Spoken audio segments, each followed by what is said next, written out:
what's up, everybody? Welcome into Tom Curran's Patriots Talk podcast. We have a great conversation with Pro Football Talk and NBC impresario Mike Florio. We're going to talk all things Patriots, all things NFL, all things that you don't expect we're going to talk about.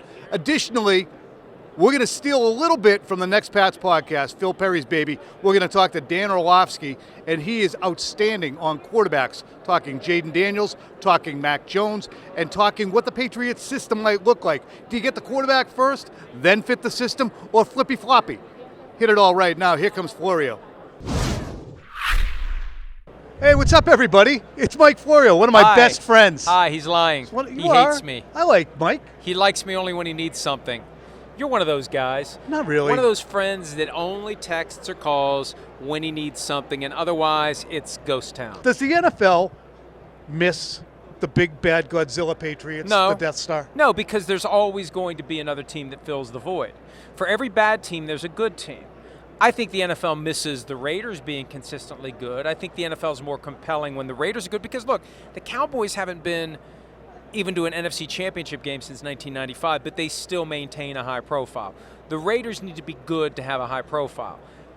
It would be better for the NFL if the Raiders were good all the time. It's so related to the uniforms, isn't it? Well, but it's just the history, it's everything about it. Yeah, but with the people the Patriots, who would identify with that aren't thinking about Dave Casper.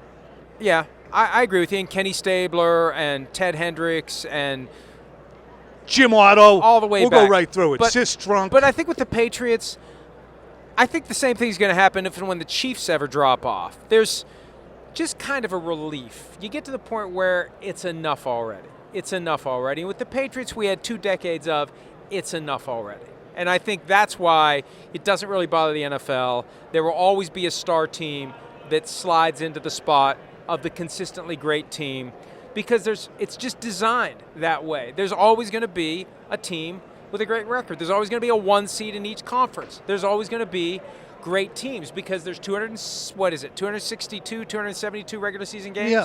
272? It's 272. It went from 256 to 272. Yeah, definitely. And there's a winner and there's a loser of every game. And it's going to shake out that there's going to be good teams and bad teams. So if it's not the Patriots, it's going to be somebody else. What's your view of the Patriots from afar right now? Let's see what happens. They have uprooted a sequoia. Yes. In Bill Belichick. Who landed nowhere else. Which is the tree was cut down in the woods and it didn't land. You're not that surprised, are you?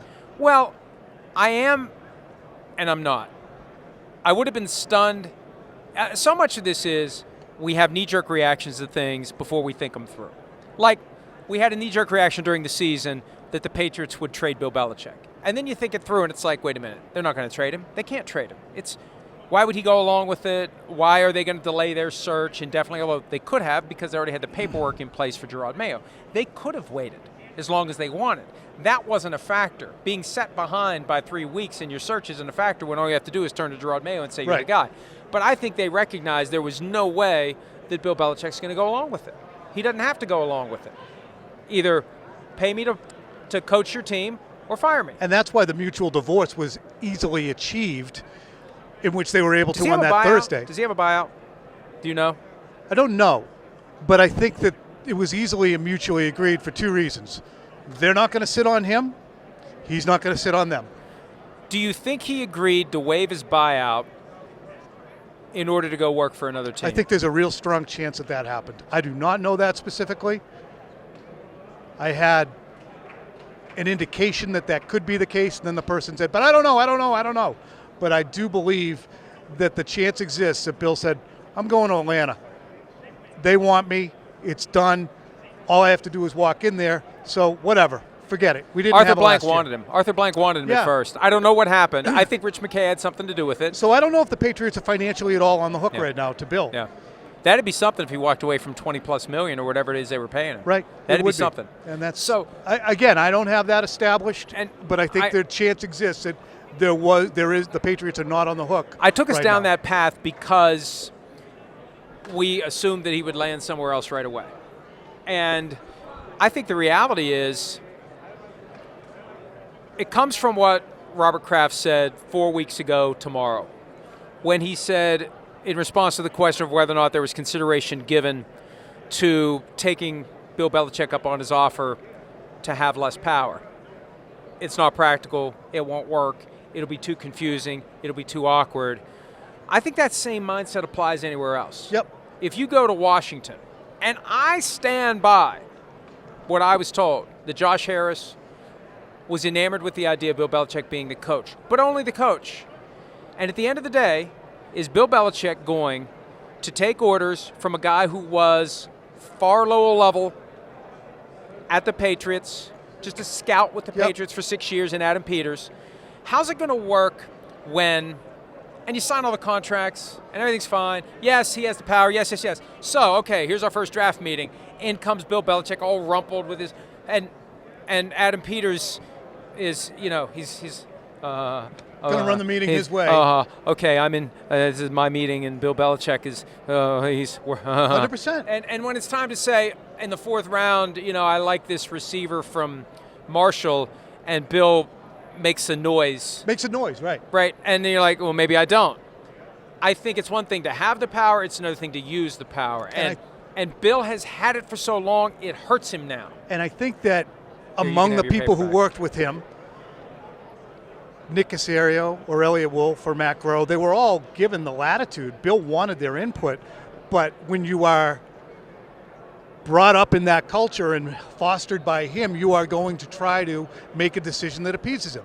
Like if you know what your parents want, your dad wants he wants the lawn mowed, you're probably going to mow the lawn the way he wants it, so you don't have to have a conversation later on about how you effed it up. The first lesson I learned about NFL dysfunction was more than 20 years ago. I can't remember who the GM of the Jets was at the time or the head coach. It might have been Herm Edwards. But, if they aren't on the same page, what happens is the GM brings in players and the coach doesn't play them. They spent X million on this guy and he's buried on the bench. Or they draft this guy that the coach didn't want, and he never gets an opportunity to develop. He doesn't get the reps.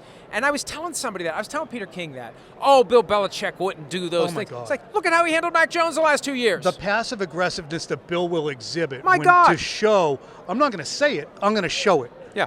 I'm going to show it by saying this guy's not ready to play. In 2022, Mac Jones was upset with the fact that they had a defensive coordinator. Well, they had, I was trying to think of a colorful metaphor that I've used in the past. Basically, it was crayons and safety scissors offense, right? Construction paper. Crayons and construction paper offense. Is that what you were doing? He went outside the building for help, and that pissed him off. That pissed off Bill. And I think that he was probably making his views known to ownership, and that pissed Bill off. I know that Mac was talking to people who were talking to media, which definitely pisses him off. And it got to a point where I believe Bill was trying to make a point, leaving him on the field when he shouldn't have been on the field, not benching him this year when he clearly should have been benched. Middle finger to Robert Kraft. And at that point, I think we heard conversation yesterday with Mike Lombardi and Michael Felger, and he said, you think he's trying to lose games on purpose? No, he is trying to make a point, though. They're 2-8. And he knows that Bailey Zappi can't play. This is the guy that didn't play Malcolm Butler for all of a Super Bowl, and if you just put him out there on the field for a few drives, you're going to win the damn game and have another ring. Are the Patriots an expansion team? Expansion team? No, but I'll tell you what, after being the Harlem Globetrotters of the AFC East for all those years, they're the Washington Generals now, aren't they? How long is this rebuild going to take? I don't know. Need a quarterback. What are they going to do with that third overall pick? Well, that's what I wanted to ask you. Who was putting out the idea of Justin Jefferson traded to the Patriots for that pick? Somebody was throwing that out there. I can't remember who said that. I think that was a Colin Cowherd thing. You know how he'll say things from time to time and act like he knows what he's talking about, but he really doesn't? I like him. Yeah. Okay, that's fine. But every once in a while, he'll act like he knows something and he really doesn't. I do that all the time. I'm not saying it's wrong. Tom, quit give me that look. This is a podcast, I'll knock your ass out of that chair. I wonder. I think it'll be a good fight. Couple of wiry 50-somethings. You're down. You're done. No. You're kidding me. It's funny. I still feel like I can run fast. I haven't run in years, so I have no idea. I ride a bike every day. I haven't actually run in years. I run all the time. Yeah. Basketball I ran too much. I can't play basketball anymore. I still scream you know at that? people with basketball. If I play basketball, if I do anything strenuous, my knees swell up like cantaloupes. Yeah, you're old. I'd bury you. Thanks. How old are you? 56 years old. Damn, that is old. Quarterback first at number 3 or build the team? I say build the team. You do not have the luxury. It's not you, Jaden Daniels. It's me. We're just not ready for you. I would trade down and get more picks. You need more lottery tickets. More lottery tickets increases the possibility of getting more winners. You get more winners, you get better players, you get a better team. That's what I think the Bears should do with 1, and that's what I think the Patriots should do with 3. Unless you are convinced that that guy you're getting is Pro Bowler, Hall of Famer, can't miss. And how can you be convinced of that? The Panthers were convinced of it last year when they gave up all that stuff to get Bryce Young, and what do they have so far? So I think that they should trade down if they can. If they can, get more players, scratch more lottery tickets, and develop more talent. That's what I agree with you, because that's what, to me, will give you the 2 first-round picks next year that you can, if you have a quarterback and things developed well for you, and you had a good 2024, take those 2 picks, jump up there and get the quarterback of your. Where does Belichick go in 25? 25? Yeah, 25. The year after 24. When we're sitting here next year in wheelchairs, not high chairs, and we're talking about Bill's 2025 life, where's it going to be? See, part of me wants to say he's going to go back for another year of television because he enjoyed it, and he decided I'm going to give up the ghost. But I don't think he ever will. I think he is so enmeshed in the NFL, and it's such a fabric of his DNA that he will be back, and I think he'll be back with the Bills. Wow, that would be something. See, you got to find a team with an owner that's willing to give him the keys. You got to give him the keys of the car and say, drive it wherever you want. Has Brandon Beane been bad enough? Well, hey, look, it may have been the Bills this year if the Bills hadn't turned it around late. It might have been. They've got Josh Allen. Not going to be Miami because you like McDaniel. Jets? He'd never go back to the Jets. HC of the NYJ? No way. Not the Browns. NFW to the NYJ. I don't know. The Cowboys thing, when you have Jerry Jones gratuitously saying I could work with Bill Belichick. Now, part of me thinks that Jerry Jones' bluster and all that is just trying to attract attention to the team, and he really doesn't care as much as he acts like he does about winning a Super Bowl, because if he does, he would have fired Mike McCarthy and hired Belichick now. I just think he likes to keep his team the center of attention. It's reality TV. Nothing can match us. We're always stirring the pot. We're always giving you something to talk about, so he just gives us more to talk about. I don't think he's serious about it, but he's talking about it, and it's creating distractions. It creates issues for Mike McCarthy. Hell, why don't they hire him to be defensive coordinator? If you're going to talk to Rex Ryan and Mike Zimmer, bring in Bill Belichick and let him be the defensive coordinator. And it's tough to predict that the Eagles will not be good, but if the Eagles are sub 500, he'll be in Philadelphia. They reportedly thought, Greg Bedard said that they were talking about that as a possibility. Those few days that we were waiting for the white smoke that never came because the Eagles realized a properly functioning football operation doesn't announce that you're keeping your head coach. Right. They just keep their head coach. And that was a shot at the Cowboys when they got that word out there that there's no reason to announce that this guy's coming back. He just comes back. 12 wins, he comes back. Mike McCarthy, 3 straight years of 12 wins, comes back. They had 11 wins this year in Philly, but 3 straight years to the playoffs. He loves Howie Roseman. Thinks he's very talented. Go there, competes with the Giants, could he go back to the Giants? Commanders, that's a possibility. Cowboys. 3 teams in the NFC East that could be interested in him next year. I think that one of the issues he has as well, he needs to get a fan base excited about him. That's where TV comes in handy. That's exactly right. That's why I think the full-page ad, page A3 of the Globe on Sunday, why did it come out the Sunday after all the windows closed?